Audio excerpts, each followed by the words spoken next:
ఎక్కువ శాతం కాదు, దాదాపు ప్రపంచ ప్రజలందరూ అదే పరిస్థితిలో ఉన్నారు.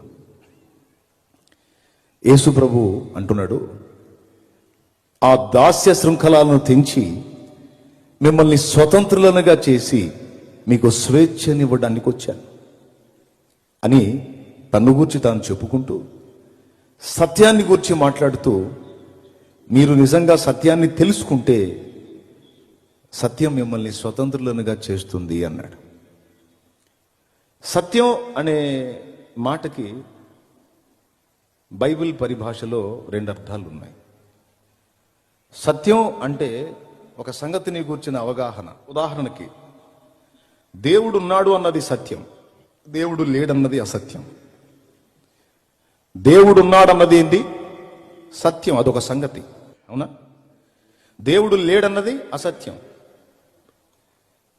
మనం పాపులం అన్నది సత్యం, నా దగ్గర అసలు ఏ పాపం లేదు అన్నది అసత్యం. ఇది ఒక విషయాన్ని గూర్చిన సంగతి.